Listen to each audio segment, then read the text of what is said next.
Welcome back, everybody, to now the third time of me saying this might be the last game of the White Sox March to October. Although, I will say, this time around, I'm a lot more confident because of that scoreboard in the enter game window there. All we have to do is protect a 2-0 lead with 2 innings to go, and our bullpen has been our strong point. So yeah, the plan is right here. Obviously, I'm hoping to win this game, but if I do, this won't be like the last episode. I'm gonna have one more episode. We're gonna kind of wrap it all up. And the reason I mention that is because I have decided what team I'm gonna be doing for the next March to October, but I'm not gonna reveal it until the final episode of this one, where we're wrapping everything up. And the other reason I'm mentioning that now is because it dawned on me, just based on my analytics and stuff on YouTube, there seems to be a decent amount of people who've been following along with this series that never subscribed,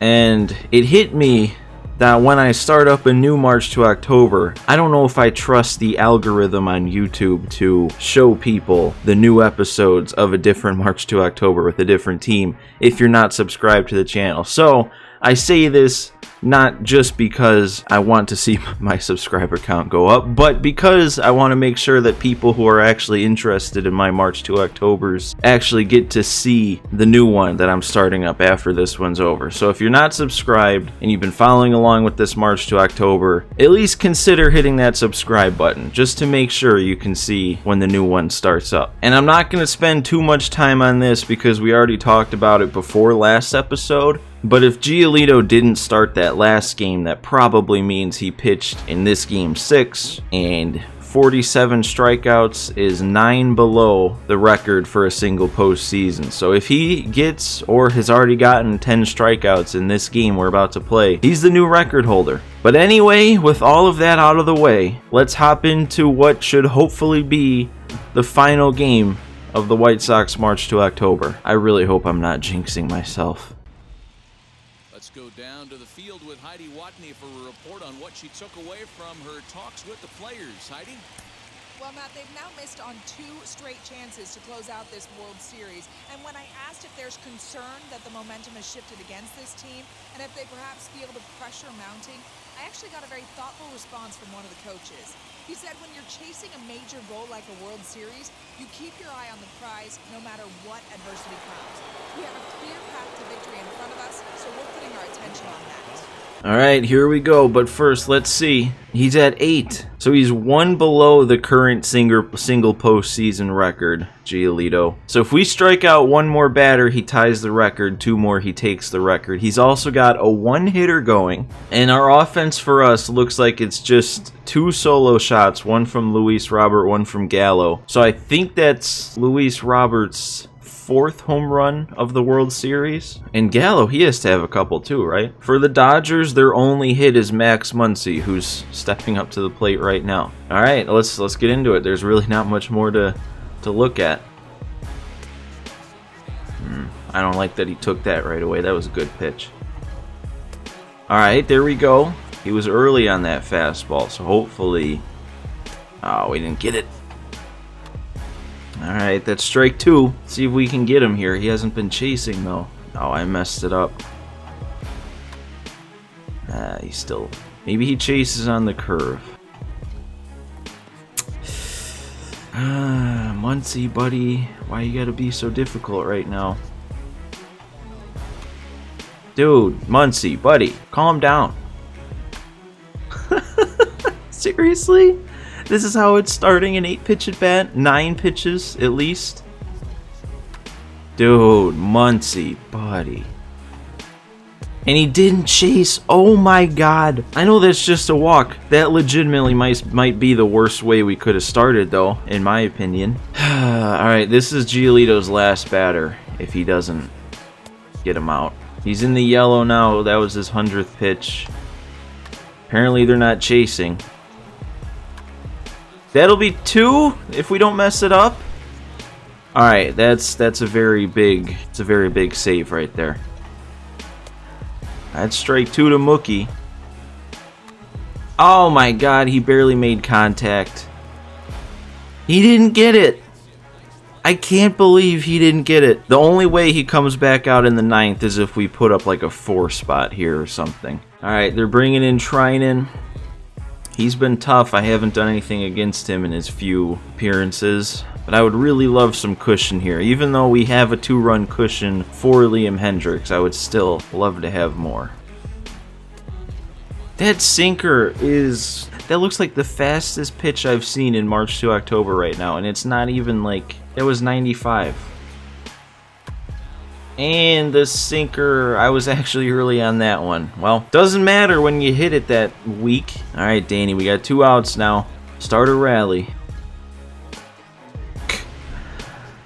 Oh boy, I just... What's going on with Trinan?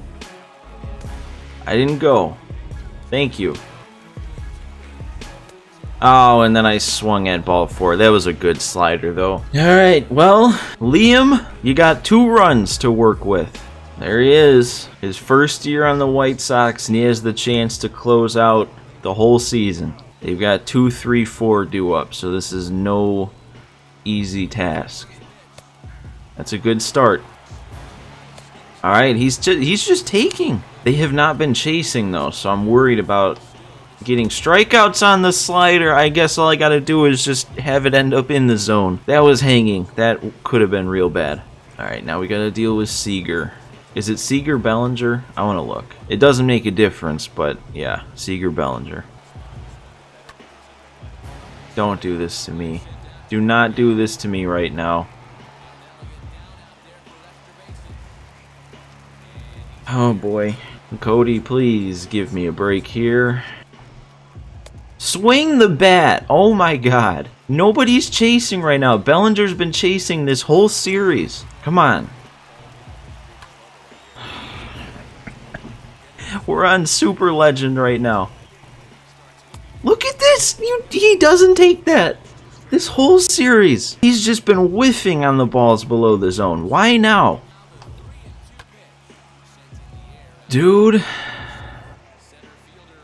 We might have gotten away with one. He had to have just missed that. This is oh no. I didn't even realize this guy was now due up after the double. I swear to God. All right, that's strike 1. That's a big strike 1. He chased. 1 strike to go.